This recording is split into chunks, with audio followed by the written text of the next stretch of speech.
You father. प्रभु को धन्यवाद बोलो। ये उनका भला है, उनकी कृपा है, उनकी अच्छाई है। Thank you father. Lord, take control of our places. शाकिर, हमारे जगहों का कंट्रोल अपने हाथ में ले लो प्रभु जी। Thank you Lord. हम लोग आपको देख के पाए। Let our eyes be upon you. Let our hearts be positioned for the spirit of God. हमारे हृदय आपके ओर होने पाए। ओ रागादाना हंदारा हाला बोसेग्रेडे। यस यस यस, गहराई का एक काम हमारे बीच में होने पाए प्रभु। Let a deeper work happen in us. In Jesus' name. Lord, I bless everything concerning them. All. In Jesus' mighty name. I bless their houses. I bless the people that are around. I bless the area that are there. In Jesus' name, I bless everything that is concerning them. मैं सबको आशीष देता हूँ यीशु मसीह के नाम में। उनके connected सारे चीज़ों को यीशु मसीह के नाम में आशीष देता हूँ। Thank you, Jesus. We bless you. We bless you. We bless you. We bless you. Let the Spirit of God take over this time. In Jesus' name I bless.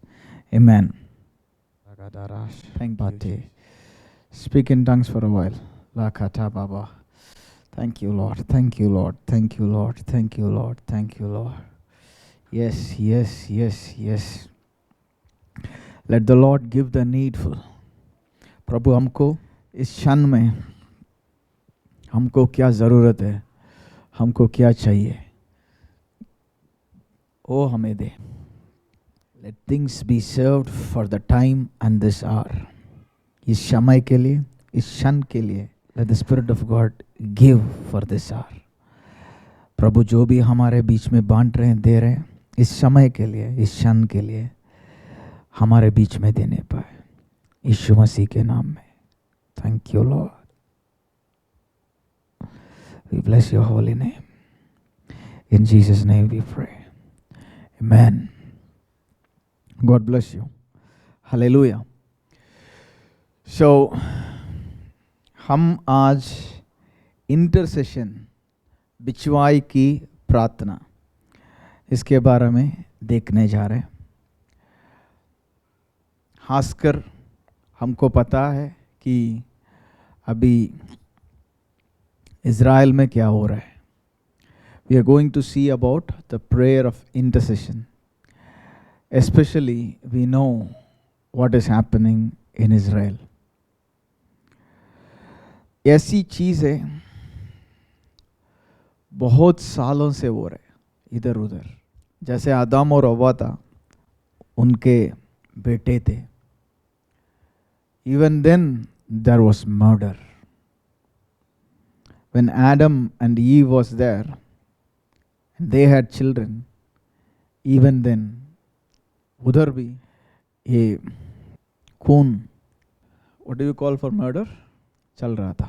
So, उसके बाद देखो कई सारे राजा लोग आए थे, कई सारे राज्य आए थे, कई सारे लोगों के हाथों में ये अथॉरिटी और पावर गया था। उसकी इस्तेमाल सही से किए, गलती से किए, कई सारे वॉर्स है, बहुत सारे ऐसे चीज़ें हम इतिहास में देख सकते हैं। And from then on, we can see kings and authorities and countries and people, dominion was shifting and wars were happening. We can see that all the way through the history. So this shedding of blood, massacres and terror and pain, wickedness did not cease. ये सारे ऐसे दुर्घटना, लोगों के खून बहाना और इतनी गलतियां करना, प्रभु को गुस्सा करना, ऐसे चीज़ें रुकती नहीं। Even now we feel like we are saved and we are in the hands of God. The power of God has redeemed us. The name of Jesus is with us to defend. And even still we don't feel safe. आज भी हम मसीह वाले लोग बन गए, मसीह के अंदर इस नए जीवन में आए। मसीह का नाम हमको सोखता है, हमको सुरक्षित रखता है। फिर भी हम धैर्य का साथ जी नहीं पाते.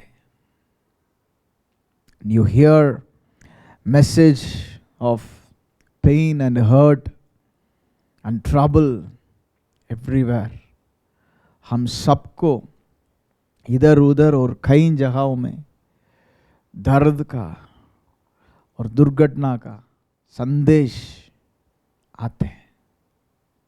You are not able to stay away from this bad news. इस बुरा संदेश का बिना सुनकर हम रह नहीं सकते. It is not good news all around a Christian every day he hears. एक क्रिस्टियानी रोज दिन पर दिन उनके चारों तरफ पे अच्छे संदेश सुनकर नहीं जीता. शायद उनके घर पे अच्छे होते होंगे, पर जो सुनता है, जो उनके कानों में गिरते हैं, वो अच्छे संदेश नहीं है. Maybe his house is safe. He may be living in quietness in the four corners of the walls, but the things that fall into his ears are not always good. And now comes the question, where is God? अब सवाल आता है, ये परमेश्वर कहाँ है? The first cry, the sons of Adam and Eve, where was God? जब वो पहला पुकार था, जब आदम और हव्वा के बच्चे खून बह रहे थे, एक दूसरे के सामने सामने लड़ रहे थे, कहाँ था ये परमेश्वर? When the people of Israel were fighting, when they were in slavery, when there was all kinds of sin in Sodom and Gomorrah, where was this God? तब इजरायली लोग, स्लेवरी क्या बोलते हैं हिंदी में, जब इजरायली लोग गुलामी में थे, खून बह रहे थे, सोदोम एंड गोमोरा में इतना पाप चल रहा था, where was this God? And today, when children are dying, when people are perishing, when young girls are being raped, where is this God? जब बच्चे मर रहे हैं, इतने बीमार पड़ रहे हैं अस्पतालों में, जब चाहे उतने भीड़ों से बच्चे मर रहे हैं, and when छोटे छोटे बच्चे, लड़कियां रेप होती जा रही हैं, इतनी चीजें चल रही है दुनिया में, ये खुदा कहाँ है? And who is this God? And how does he operate? What is the answer for all this? What is the pattern that he has set? ये खुदा कौन है? ये कैसे काम करता है? उनके तरीका कैसे है? ये कब आएगा? कैसे आएगा? कहाँ मिले उसे? This question is there among every Christian. हर क्रिस्टियानी को मन में ये है, ये खुदा कब आएगा? ये सारा चीज कब ठीक करेगा? कब ये सही होगा? इनके तरीका कैसे है? वो कैसे काम करता है? My dear brothers and sisters, when we see this, we put the blame on God very easily because we don't understand the structure. जब हम ये सारे चीजें देखते हैं, इन सारा रिस्पॉन्सिबिलिटी इस खुदा के ऊपर डालते हैं, क्योंकि हम इनके करने का तरीके, इनके द पैटर्न्स, वो कैसे चीज करता है, कैसे चीज सेट है, कैसे करना है, कुछ चीज हम समझते नहीं है, इसलिए सारा रिस्पॉन्सिबिलिटी उनके ऊपर डालते हैं. आज भाइयों बहनों जो मेरे आवाज सुनते हैं, put your hands on your head. Those who are listening to my voice, put your hands on your head. Spirit of God, reveal things to me. Let me be useful. मुझे प्रकटीकरण दे, प्रकाशन दे, मैं लाहुपन हो जाऊं. Let me be useful. मुझे इस्तेमाल कर. In Jesus' name. When that was the case of the first children murder, ये पहले बच्चों का, दुनिया पे पैदा हुए पहले बच्चों के बीच में जो लड़ाई आया था, इसमें जो मर्डर हुआ था, जब वो कहानी देखेंगे हमको ये पता चल रहा है कि परमेश्वर पूछ रहा है, the blood of that man spoke to me and I have come to enquire. प्रभु बोलता है उनके खून का आवाज मैंने सुना और मैंने आया तुमसे पूछना। That is something you should listen. Now we may be asking, why didn't God come when the murder was happening? हम पूछ सकते हैं वो जब मर्डर हो रहा था उसके बीच में प्रभु क्यों नहीं आए? But you can see from the scripture that he is coming at the voice of the blood of the man who died. तो हम देख सकते हैं कि प्रभु जब उतर के आता है, जब सवाल पूछता है, तब वो खून का आवाज। then the question still stands, why didn't God come when the murder was happening? You know, when we see the time of Israelites, they were in slavery and they were crying, and the Bible writes the cry of Israelites went to God. And in another place the Bible writes, and God remembered Israel. And in another place it writes, and God was planning to do something. हम Bible पढ़ते समय ये देख सकते हैं, एक जगह पे यूं लिखा है कि इजरायली लोग इतना दुर्घटना, इतना कठिन में थे और प्रभु उनको याद किया. And somewhere it writes, God visited. प्रभु उनको मिलने आया. Then does God forget his people?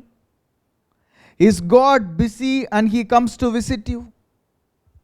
या प्रभु उनके बच्चों को भूलता है, या वो काम करके बिजी होता है उसके बाद उनके बच्चों को कभी मिलने आता है? Is that so? God is busy and he is forgetting his people. He comes now and then and visits. Is that how God is? But the Bible still writes, you are the apple of the eye. मेरी आंखों की पुतली हूं. And the Bible still writes, I never forsake you. I will never leave you. मैं तुझे छोड़ता नहीं, मैं तुझे त्यागता नहीं. I keep you in the palm of my hands. Bible writes, मैं तुझे मेरे हाथों पे रखता हूं. And the Bible still writes, God forgets. God remembered. God came to visit. वही बाइबल लिखता है, प्रभु याद किया था, प्रभु मिलने आया था.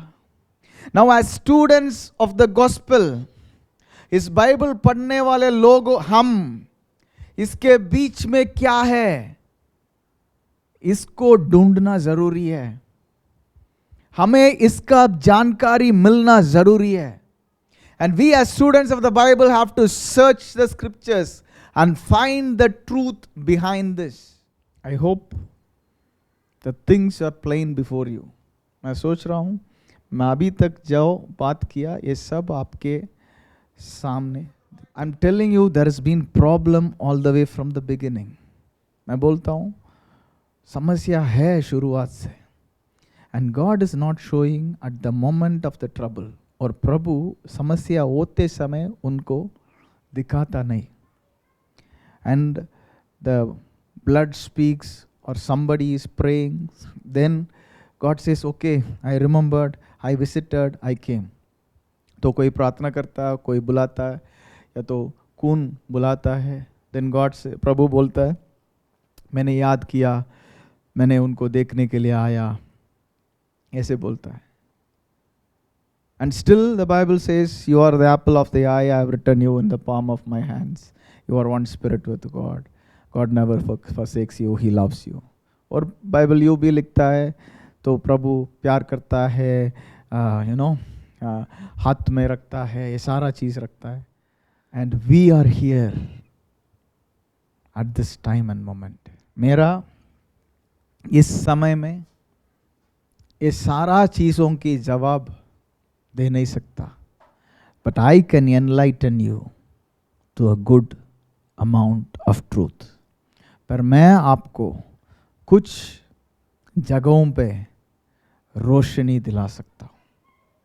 Now today we will open a 3 or 4 part series that we will be talking on intercession.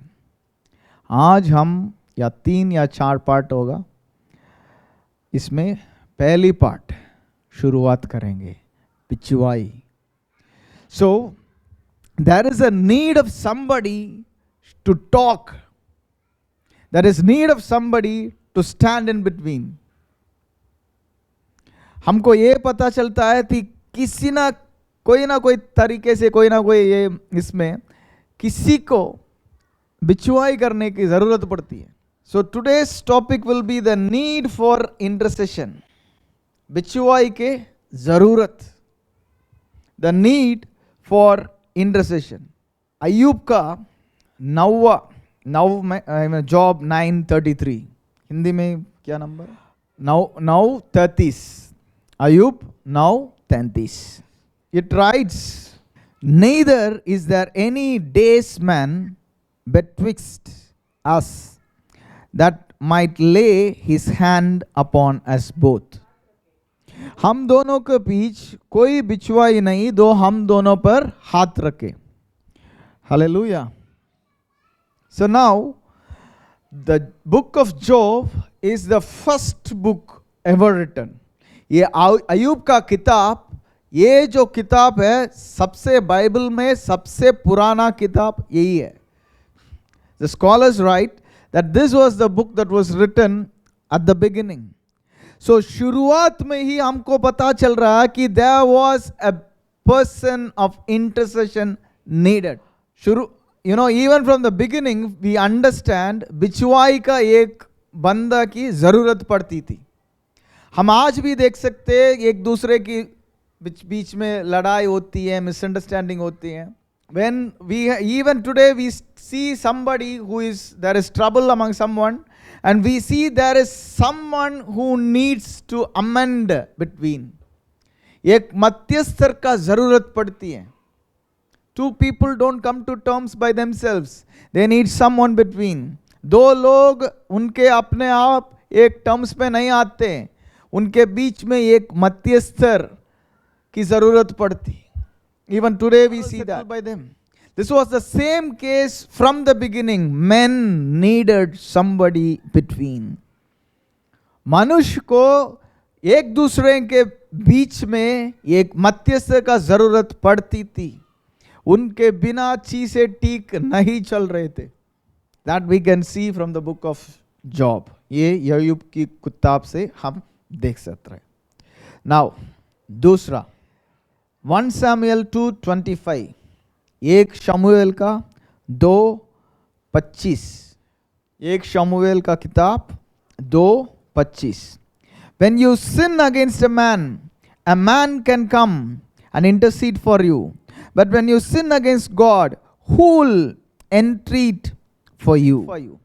तो ये बोलता है यदि मनुष्यों के बीच कुछ काम हो गया तो फिर दूसरा एक मनुष्य आ सकता है, इन दोनों के बीच में जो है सेटल करके बिचवाई का काम कर सकता है.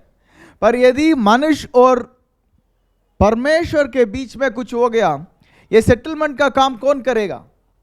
That's the trouble. If it is between man can settle. When it is between men and God, who will settle? Now let's go to the next scripture.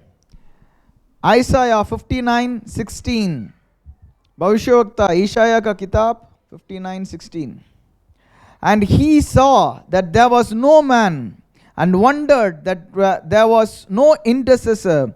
Therefore his arm brought salvation unto him, and his righteousness it sustained him. Okay. ये बोलता है प्रभु ने देखा. Isaiah 59:16 reference Isaiah 91 का 16. Isaiah 91 का 16.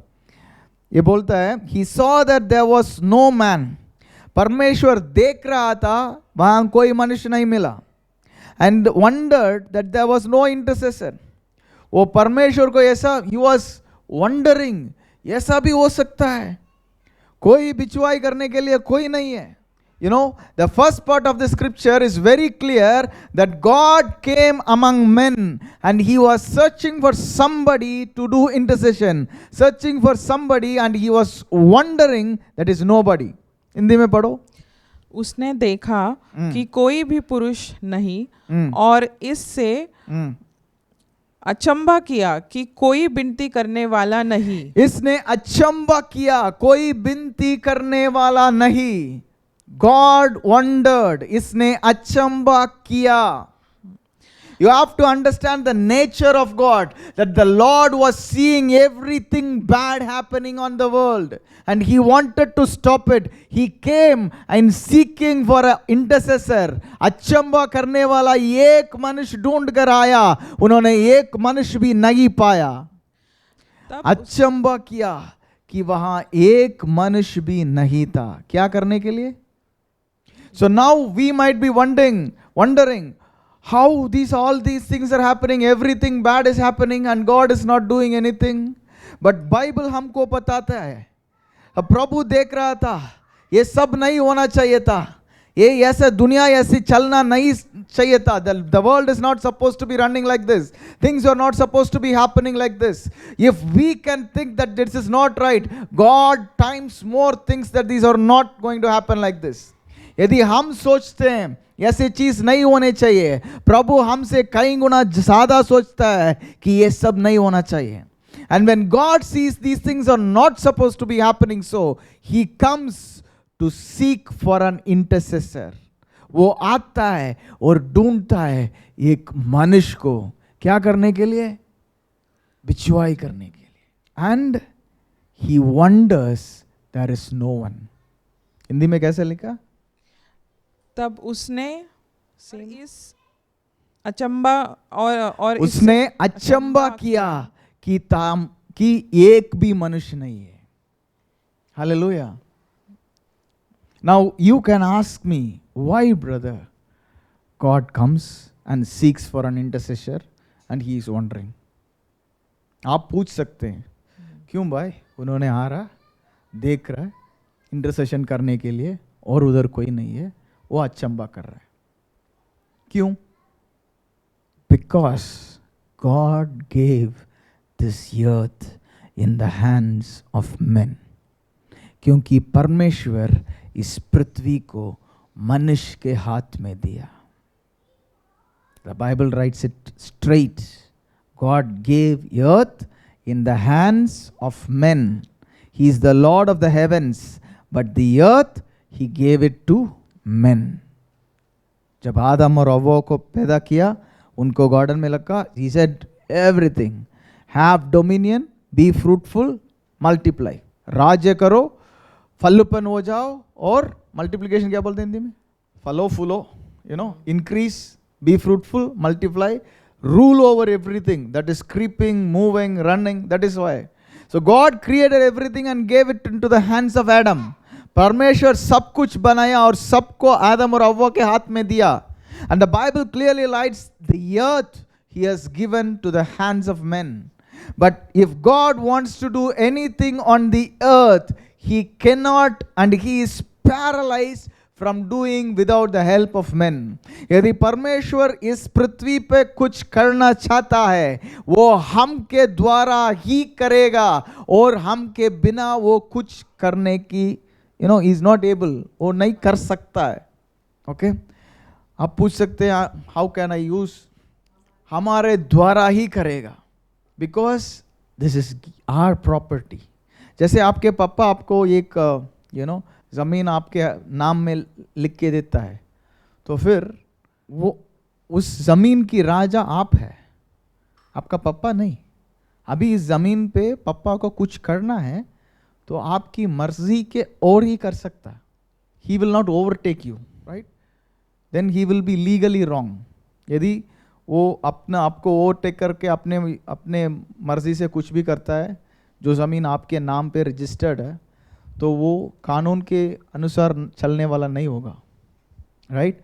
सो हमारा प्रभु इस पृथ्वी को हमारे हाथों में दिया, तो इसीलिए वो हमारे बिना कुछ नहीं करता. तो तब उसने अपने ही भुजबल से उद्धार किया और अपने धर्मी होने के कारण वह संभल गया। Yeah. So now, because God did not find anybody in earth to intercede, he had to stretch his arm and send help through Jesus. प्रभु यीशु मसीह को खुदा ने इसीलिए भेजा बिकॉज इस पृथ्वी पर एक भी मनुष्य नहीं था तो बिचवाई कर सकता था। You understand? That is what Isaiah 59:16 says. Isaiah 59:16 यही बोलता है कि इस पृथ्वी पर, इस धरती पर एक भी मनुष्य नहीं था बिचवाई करने के लिए। इसके वजह से खुदा ने यीशु मसीह को इस पृथ्वी पर भेजा। Right? So now let's go on further. Before that, let's have a recap. हमने देखा इतना चीज़ें चल रहे हैं, बट परमेश्वर ये सारे चीज़ों को ठीक करना चाहता है, बट फिर भी इधर से बिचवाई करने के लिए कोई एक भी नहीं है। We see all this, that there are many problems happening on the earth because God gave earth to men, in the hands of men, and God cannot do anything by himself except he works through men, and that is why he is searching for an intercessor. Now let me make it clear. Suppose this house was given to 10 people. सोच लो एक घर के मालिक था, वो मालिक ने इस घर को 10 आदमियों को दे दिया। एक व्यक्ति एक बड़ा घर को 10 व्यक्तियों को हाथ में अग्रीमेंट बना के दे दिया। A house was given to 10 people, and if 6 of the people in the house become wicked and 4 walk righteous, what is the state of the house? यदि सोच लो उस 10 में से 6 बंदे became bad, बुरा हो गए, और 4 बंदे धार्मिकता में चल रहे हैं, उस घर का हाल क्या है? अभी सोच लो 9 बंदे बुरा हो गए, 1 बंदा धार्मिकता में चल रहा है, उस घर का हाल क्या है? So that was the example of Sodom and Gomorrah. Sodom Gomorrah जब देखते हैं वही हमको मिलता है। You can be righteous. Now in this world there are many people like Lot, and there is trouble going to come to the houses, and God can only drive you away from your house. You have to listen to this very carefully. कई लोग जो है लौत के जैसा, जब बड़ा दिक्कत आता है तो प्रभु खाली ये कर सकता है कि आपको वहां से कैसे ना कैसे आपके जीवन बचा ले, इससे ज्यादा कुछ नहीं कर सकता। कई क्रिस्टियानी लोग वैसे जी रहे हैं। हमारे दुनिया अभी ऐसे एक स्तर पर है, जैसे एक घर दिया 10 बंदे के हाथों में, अभी 3-4 लोग हैं तो धार्मिकता में जी रहे हैं, 6-8 लोग गलतियां कर रहे हैं, तो घर का चलाव किसके हाथ में है? So who is running the house? If it was given to 10 person and 3 are okay, righteous, 7 have become wicked, what will be the state of the house? Unless these 3 become strong and they dominate the area and bring all the 7 to subjection and stand strong, the house is not going to be righteous. या तो ये 3 लोग अपने बल से खड़े होकर इन 6-8 लोगों को इनके नीचे नहीं ले आए तो ये घर का चलाव वैसे ही रहेगा, इनके कंट्रोल में नहीं ले आएगा।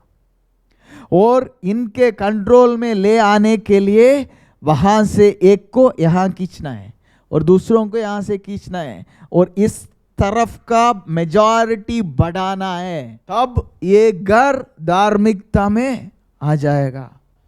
Now that is the work of the Christian in this world. वो है काम क्रिस्टियानी का इस धरती पर. हमारे परिवार, घर, बच्चे इसके लिए प्रार्थना करके मीटिंग जाके सारा चीज हमारे घर पर लेकर आए. प्रभु हमको आदेश दिया ऐसे बैठने के लिए नहीं. तो ऐसे बैठ, दोषों को मारा, जैसे एक दिन आएगा तो फिर तुम्हारे जान बच जाएगी बस. If you are just saving things for your life and your house and for your people, and you are just living for you, going to meetings, saving yourself, you can be happy in your house, and a day like Sodom and Gomorrah will come, your life will be saved. I don't know about everything else. Do you understand? Now I told you things are happening bad, and God is not happy about these things, and God wants to settle. He cannot come directly because He has given everything in the hands of men, and majority wins today. मैंने यूं बोला, प्रभु ने सब कुछ बनाया, चीजें सही नहीं चल रहे, और प्रभु सीधे आकर काम नहीं कर सकते, क्योंकि प्रभु ने सारे चीजों को इस धरती पर मनुष्य के हाथ में दिया, और यहां पर जो मेजॉरिटी है वो अपना काम कर लेता है. तो अभी हम इस धरती पर कुछ अच्छाई चाहते हैं, भलाई चाहते हैं, प्रभु के इच्छा को पूरा करना चाहते हैं, तो हम अपना मेजॉरिटी बनाने की एक we are at the point and verge of making sure that we come to a majority and our words stand and we do the will of God. हम प्रभु की मर्जी पूरा करें. And how do we do that? That's the question.